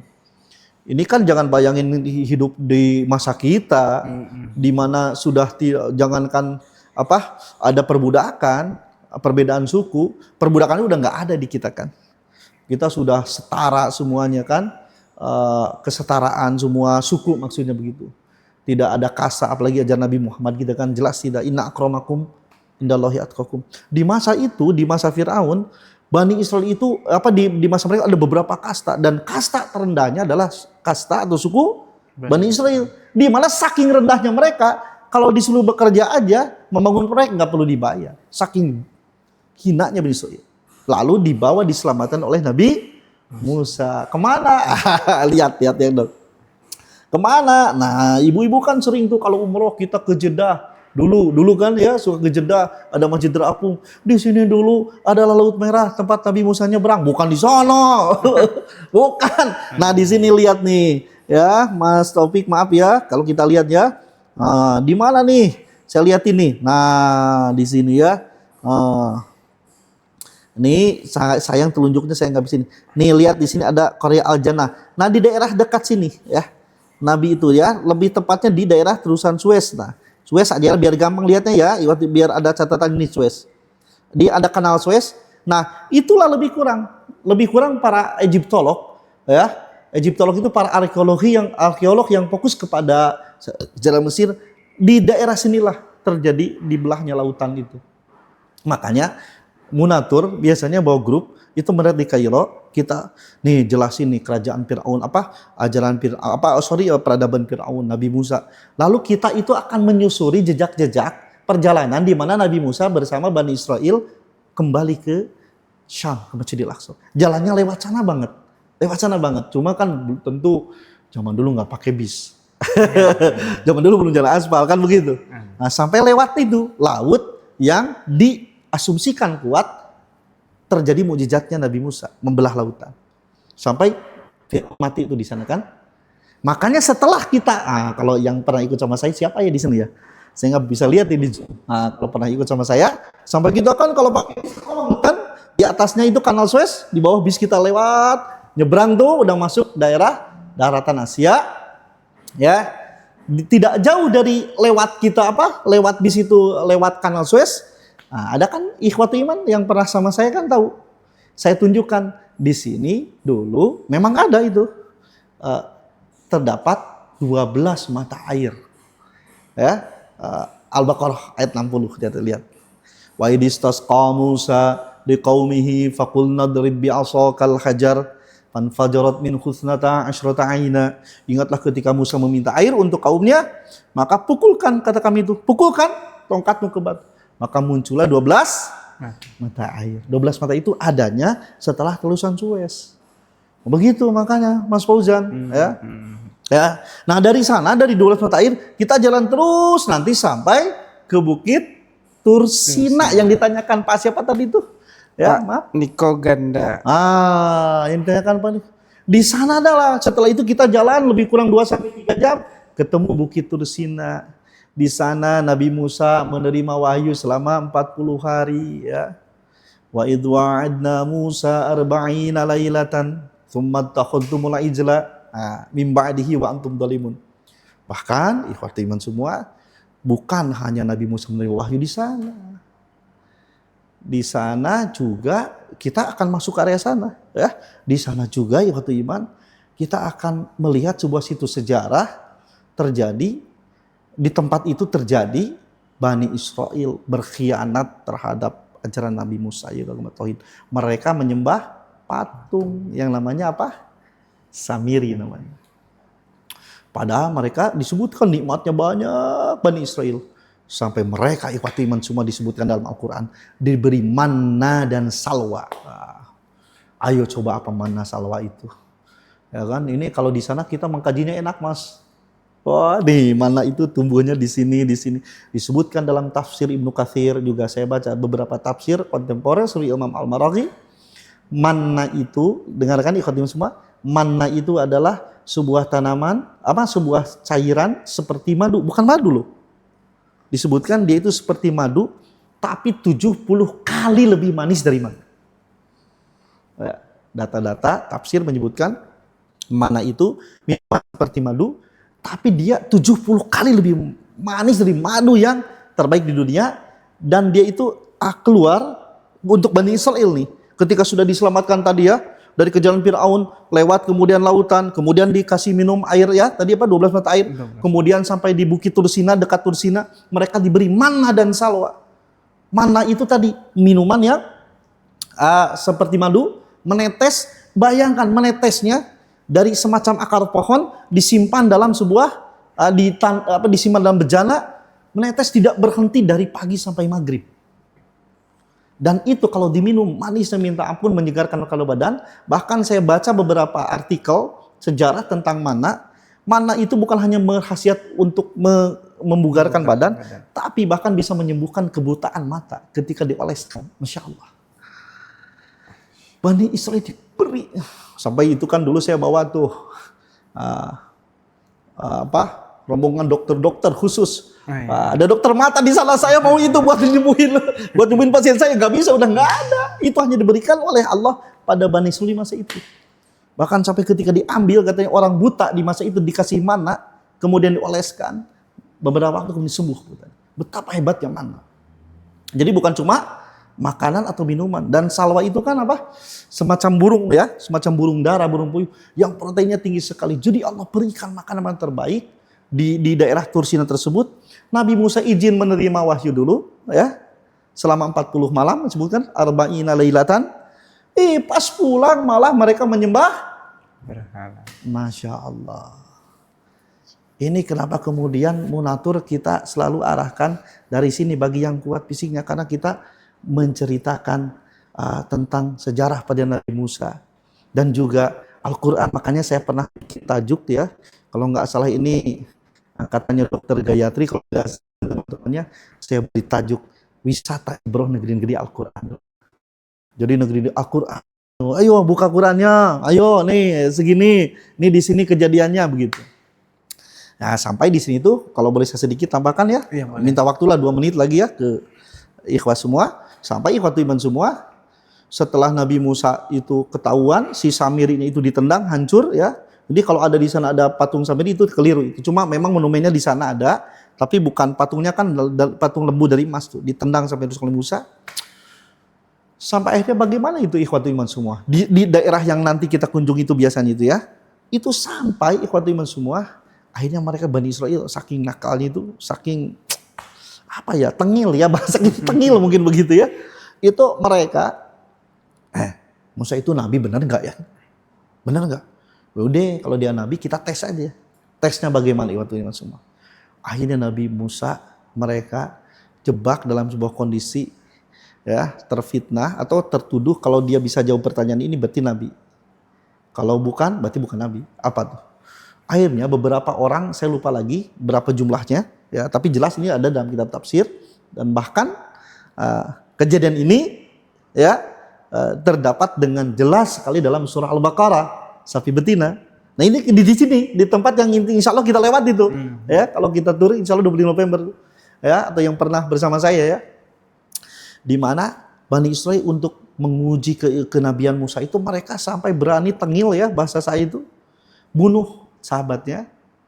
Contohnya anggap 5 orang sepakat untuk membunuh Pakih contohnya ya, Om Pakih kita bunuh nih, dibunuh, tapi 5 orang tengah malam 5 orang ini sepakat jangan ada yang ngasih tahu siapa yang bunuh. Yang jelas kita berlima. Oke.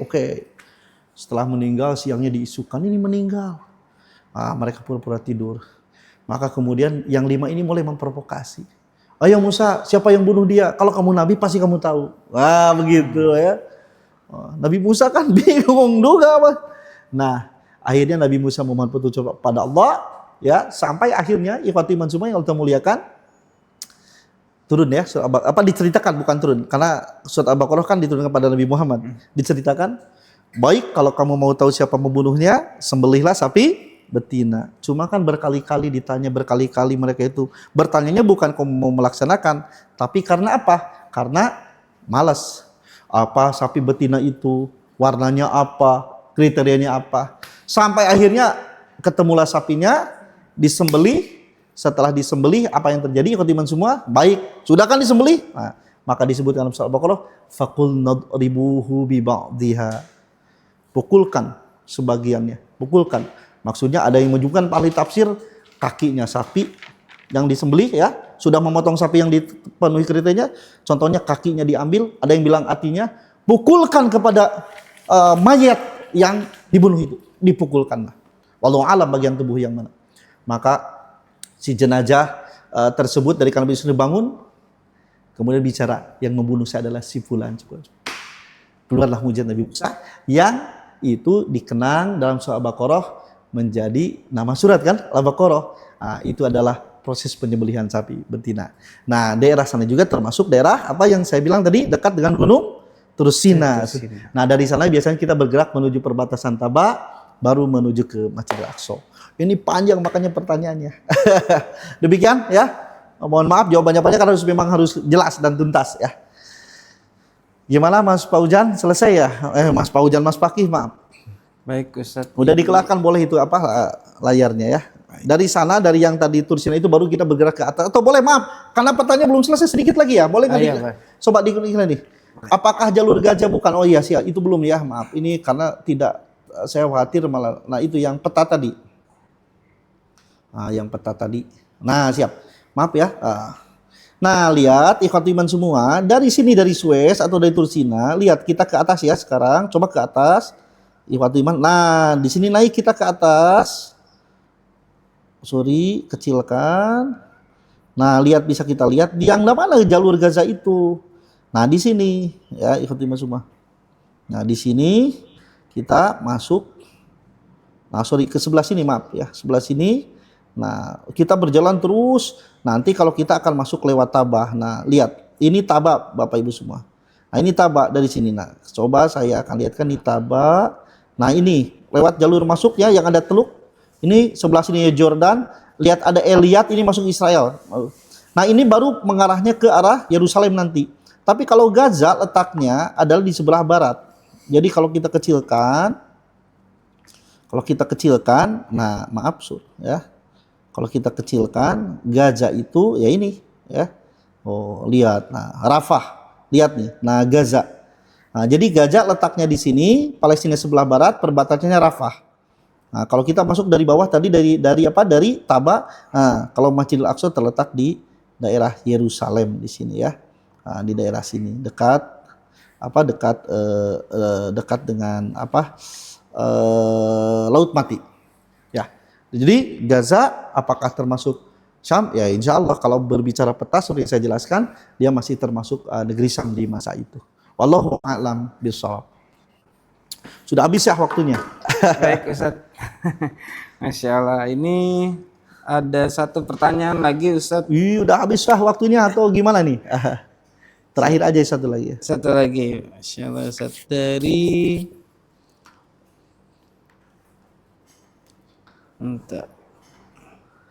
Dari siapa tuh? Wah. Ini sebetulnya ke Mas Paujan sudah banyak yang masuk pertanyaan ya. Terima kasih. Ya. Bismillahirrahmanirrahim.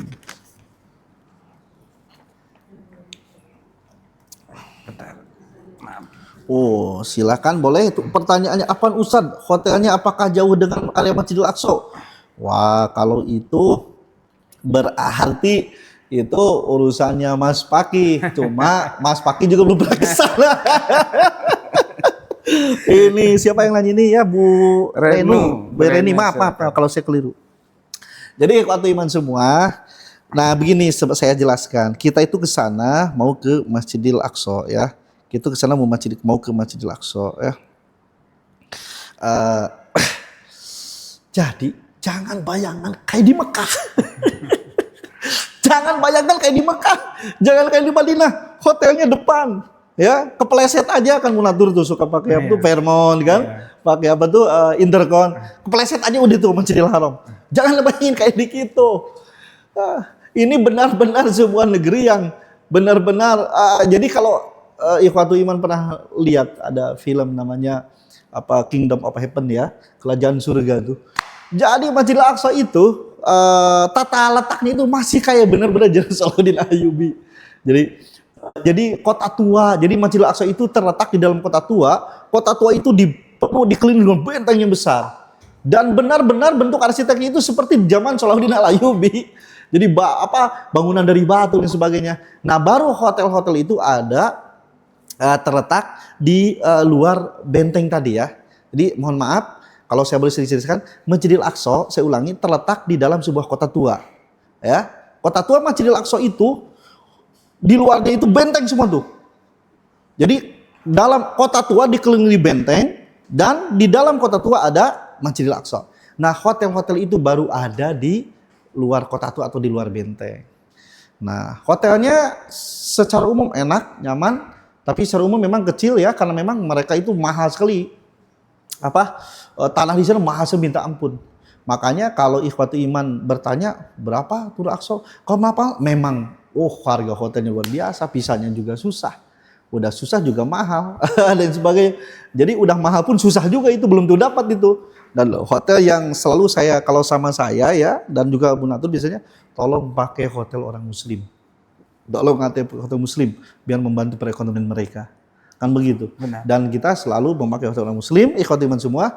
Jaraknya dari hotel ke Masjidil Aqsa biasanya ya tidak kalau sampai ke kota tuanya itu nggak akan sampai 1 kilo lah. Biasanya cuma sekitar 500 meter. Nah, kalau sudah masuk ke kota tua itu kita serasa ibarat kata ya, kalau di Masjidil Haram sudah serasa masuk nuansa Masjidil Haram atau Masjidil Aqsa. Tinggal jalan mungkin dari namanya itu gerbang Herodes ya, ada jadi gerbang Herodes, ada gerbang Lion macam-macam. Kita biasa masuk dari gerbang Herodes itu sampai ke Masjidil Aqsa lebih kurang mungkin 400 meteran lah. Tapi itu sudah enak kok, suasana sudah seperti kita masuk dalam nuansa di masa Salahuddin Ayyubi ya, dan langsung Masjidil Aqsa ke sana. Jadi hotelnya nggak jauh ya, nggak jauh. Maksudnya nggak jauhnya itu jangan seperti dibayangkan seperti Makkah Mukarramah. Demikian ya, wallahu a'lam. Baik Ustadz, Masya Allah. Ini Ustadz karena waktunya sudah terbatas juga, karena Ustadz setelah ini ada acara ya Ustadz ya, Masya Allah. Biasa. Nah, ada yang konsultasi setelah ini. Baik. Ada agenda lain insya Allah. Baik, Masya Allah. Sobat-sobat Moneter semua, pertanyaannya ini masih banyak sebenarnya dan bagus-bagus sekali pertanyaannya. Mungkin nanti kita akan bisa jawab melalui konten-konten yang memang terkait tentang perjalanan tur jejak Rasul 3 negara. Misalnya atau nanti di tanggal 5 ya? atau nanti di tanggal 5 insya Allah. Atau nanti di tanggal 5. Seperti misalnya ada yang bertanya berkunjung ke Masjidil Aqsa merupakan keutamaan selain umroh, tapi kenapa tidak ada banyak travel yang mengadakan trip ini? Mungkin nanti kita bisa jawab pertanyaan-pertanyaan yang seperti ini melalui konten-konten yang ada di sosial media Monatur. Seperti itu. Baik, para hadirin yang dirahmati Allah, kita lanjut ya Ustaz ke sesi selanjutnya, yaitu sesi kuis berhadiah nih Ustaz. Ada kuis ini ya? Benar Ustaz. Bisa, Masya Allah. Kita ada sesi kuis berhadiah. Kita telah menyiapkan 5 hadiah untuk 5 pemenang yang dapat menjawab pertanyaan kuis. Nah, untuk teknisnya nanti saya akan membacakan pertanyaannya modelnya pilihan ganda. Nanti silakan Bapak Ibu yang bisa menjawab setelah saya selesai membacakan soal. Silakan Bapak Ibu menggunakan tombol raise hand yang ada di Zoom. Nah, nanti kita akan pilih secara acak dan nanti akan silakan Bapak Ibu membuka mic dan kameranya untuk menjawab. Seperti itu ya. Nah, baik Ustadz, mungkin dari Ustadz ada. Oh, silakan nih Mas pakai dulu. Oke, tapi baik. ini materinya belum selesai. Ini gimana? Udah ada kuis. Baik, mungkin dari yang sudah tadi disampaikan ya, beberapa yang sudah disampaikan. Baik, untuk yang pertama, pertanyaannya ini hadiahnya adalah voucher diskon umroh bersama Monatur. Wah, menarik sekali nih. Teman-teman yang mau umroh nih, pertanyaannya adalah menurut banyak riwayat, siapakah Nabi pertama yang membangun Masjidil Aqsa? Nah, tadi udah disinggung Ustaz. Iya, betul itu. Nah, untuk pilihannya adalah A. Nabi Ibrahim alaihissalam, B. Nabi Adam alaihissalam, C. Nabi Sulaiman alaihissalam, atau D. Nabi Yakub alaihissalam. Silakan Bapak Ibu yang bisa menjawab. Siapa yang jawab itu? Oh iya tuh siapa tuh yang maaf saya. Silakan boleh Ibu Sri Nur Hayati, silakan. Oh, Ibu Nur Hayati. Ibu Nur Hayati. Waalaikumsalam. Oh iya boleh. Siapa Ibu? Nabi Adam alaihi salam. Masya Allah. Itu berarti dengerin tuh dari awal ya. Betul jawabannya. Oke, selamat Ibu mendapatkan hadiah voucher diskon umroh bersama Monatur. Berapa tuh vouchernya katanya? Vouchernya diskon 1 juta Ustaz. Masya Allah. Alhamdulillah ya. Baik. Nanti hubungi siapa itu tuh? Nanti akan dihubungi oleh tim. Masya Allah, baik. Untuk Ibu Sri Nur Hayati. Baik ya. Untuk pertanyaan selanjutnya ini hadiahnya saldo GoPay 100.000. Masya Allah. Saldo GoPay ini. Baik, pertanyaannya adalah berapa jarak waktu pembangunan dari Masjidil Aqsa setelah Masjidil Haram? Ayo, nah, berapa lama? Untuk pilihannya adalah yang pertama A 10 tahun, B 100 tahun, C 40 tahun, atau D 400 tahun. Silahkan yang bisa menjawab boleh melakukan raise hand. Silakan Ibu Mei, silakan. Boleh Ibu dibuka mic-nya. 40 tahun. Berapa? Maaf. 40 tahun. Baik. Masya Allah. Benar ya jawabannya. Ini pada lulus nih. 40 tahun. Pada lulus tinggal berangkatnya aja ke sana. Masya Allah. Baik, selamat Ibu Mei ya mendapatkan saldo GoPay sebesar 100.000. Silakan Ustadz, ada mungkin yang satu pertanyaan. Baik. Ini hadiahnya adalah merchandise dari Monatur, yaitu payung Monatur. Ya Allah. Baik, ini terakhir apa bukan? Belum Ustaz, masih ada lagi. Pertanyaan dari saya. Seperti yang saya sampaikan tadi, di dalam komplek Masjidil Aqsa ada 6 masjid. Nah, masjid manakah ya yang menjadi tempat ya Nabi melakukan mi'raj ke atas? Ya, ini pertanyaan dari saya. Oke. Lihat. Pilihannya A. Masjid Qubatus Sokhro atau Dome of the Rock. B. Masjid Buraq. C. Masjid Kibli. D. Masjid Umar. Masjid yang mana tuh? A, B, C atau D? Baik, boleh Ibu Renu, boleh. Waduh, Ibu Renu. Silakan. Sebentar. Kubata Sahro. Kubatus Soro. Yang A ya? Iya betul. Masya Masya Allah. Allah. Masya Allah. Kubatus Soro itu. Mi'raj Nabi dari Masjidil Aqsa ke Sidratul Muntaha. Betul, silakan. Baik, Ibu Renu selamat Dapat mendapatkan payung Oh. cantik dari Monatur. Nah, ya, Masya payung Allah. cantik, Masya Allah. Baik, untuk selanjutnya. Nah, nih, selanjutnya adalah pertanyaannya, hadiahnya adalah voucher diskon tiket dari Monatur. Nah, Ada nanti- di Kentis ya. Iya, tiket. Harusnya ini voucher diskon ke Masjidil Aqsa ini ya. Baik. Nah, pertanyaannya adalah sholat di Masjidil Aqsa dilipat gandakan pahalanya sebanyak. Iya, betul. Nah, ini Ustaz tadi sudah sedikit Ada beberapa menyinggung. kali, ada beberapa pendapat. beberapa, tapi ini yang menurut tadi yang sudah Ustaz sampaikan nih. Betul. Pertama, pilihannya adalah A 50 kali, Betul. B 500 kali, Terus C 250 kali, kemudian atau D 1000 kali. yang paling rojih ya, yang paling yang kata Syekh Albani tapi ya. yang tadi menurut Syekh Albani, betul. Albani. Silahkan yang bisa menjawab. Silakan Ibu Septia, boleh Ibu Septia? Yang Mas. Baik, Ibu Septia.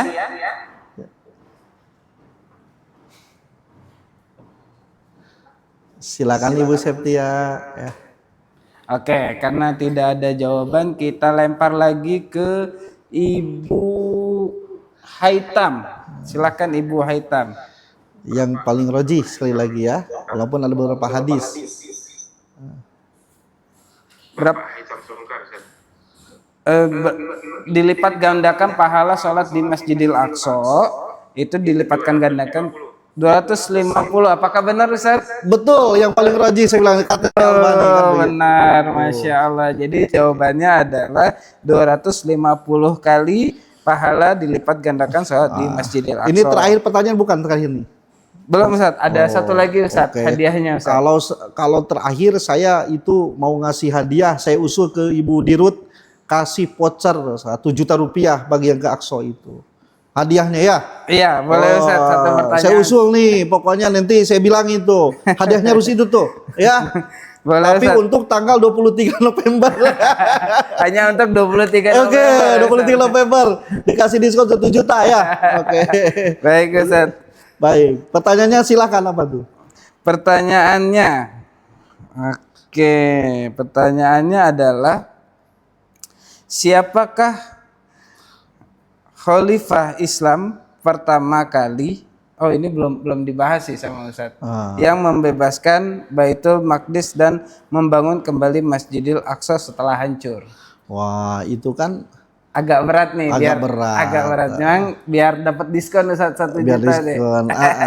Khalifah Khulafaur Rasyidin bukan itu? Iya, Khulafaur Rasyidin. Yang itu, yang kemudian apa itu? Membebaskan Masjidil Baitul Maqdis dan membangun kembali Masjidil Aqsa. Silakan siapa? Pilihannya adalah A. Umar bin Khattab, Kemudian, B. Abu Bakar As-Siddiq, betul. C. Utsman bin Affan, Kemudian, atau D. Ali bin Abi Thalib. Khalifah mana? Siapa? Oh, itu Oke, silahkan itu yang dapat bisa hadiah voucher ya. hadiah voucher 1 juta Nanti nih. saya bilang ke Ibu Dirut untuk apa? 1 juta untuk apa? Untuk yang nanti 23 November. Itu siapa yang ininya? Yang jawabnya ada nggak? Silakan kepada Bapak Agus, boleh Bapak Agus, silakan jawabannya. Jawabannya A. Umar bin Khattab. Masya Allah betul. Makanya ada Masya Masjid Umar di sana. Allah. Betul menyimak semuanya nih. Benar, Pak Agus, saya berangkat bareng saya insya Allah ya. Baik, selamat Bapak Agus. Insya Allah. Sudah mendapatkan voucher diskon untuk ke Masjidil Aqsa di Betul. tanggal 23 Di tanggal 23, Masya Allah, November Alhamdulillah. 2025. Baik.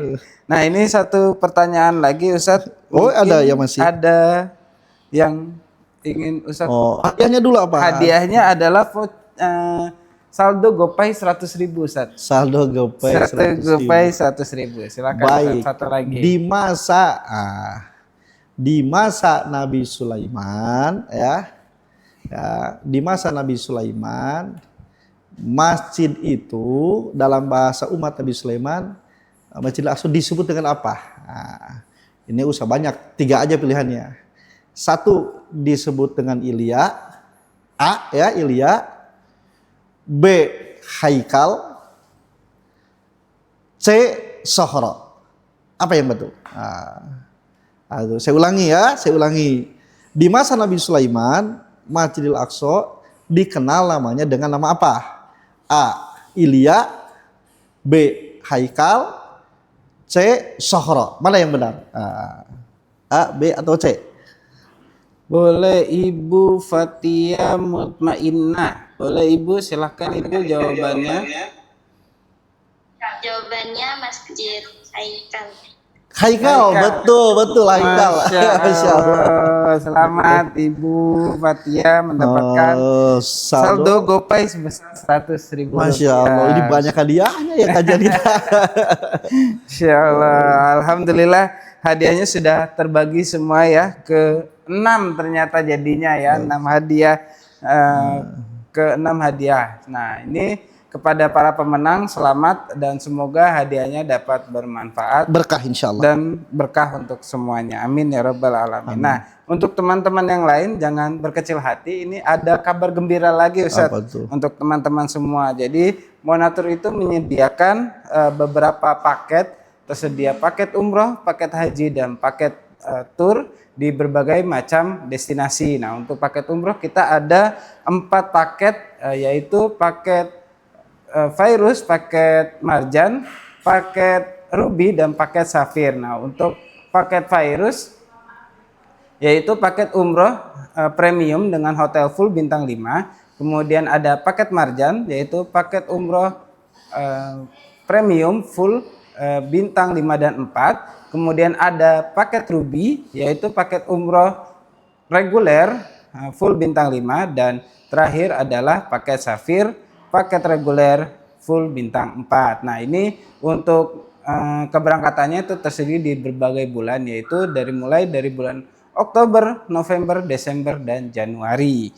Nah, kemudian kita juga tersedia paket haji yang tentunya VIP, haji VIP dengan DP porsi sebesar 4.000 USD.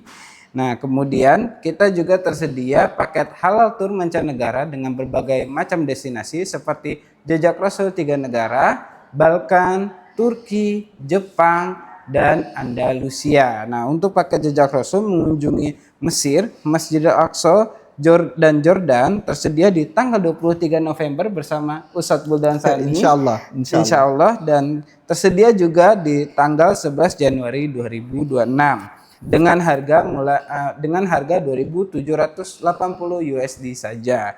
Nah, untuk paket Uzbekistan tersedia pada 17 Oktober, 7, 14, dan 24 November, dan tersedia juga di 19 dan 26 Desember dengan harga start from 28,8 juta saja. Kemudian kita juga tersedia untuk destinasi Turki, tersedia di keberangkatan 24 Desember 2025 dengan harga 26 jutaan saja. Kemudian untuk paket Balkan kita tersedia di keberangkatan 4 Desember 2025 dengan harga 43,8 jutaan. Dan yang terakhir kita tersedia paket Andalusia tersedia di 23 November 2025 dengan harga 56,9 jutaan saja. Baik sobat-sobat Monatur semua, tak terasa waktu sudah cepat berlalu. Ini sudah lebih dari waktunya. Baik, tak terasa waktu cepat berlalu. Terima kasih Ustadz. Sama-sama, terima kasih atas perkataannya untuk silaturahmi juga. Iya, baik Ustadz. Juga sama jamaah semua yang pernah sama saya atau belum sama saya juga semua, insya Allah. Terima kasih atas waktu dan kesempatan. Baik. Terima kasih Ustadz sudah menyempatkan waktunya jauh-jauh datang dari Garut untuk menyampaikan kajian pada pagi hari ini. Terima kasih juga kepada seluruh jemaah yang telah menyempatkan waktunya. Semoga ilmu yang kita dapat pada pagi hari ini bisa bermanfaat dan menjadi ladang pahala untuk kita kita semua. Amin ya Allah. Amin ya rabbal alamin. Akhirul kalam, saya pamit undur diri. Kita tutup dengan membaca doa kafaratul majelis. Subhanakallahumma hamdika asyhadu an la ilaha illa anta astaghfiruka wa atubu ilaik. Akhirul kalam, kurang lebihnya mohon maaf. Wabillahi taufik wal hidayah. Wassalamualaikum warahmatullahi wabarakatuh. Waalaikumsalam warahmatullahi wabarakatuh.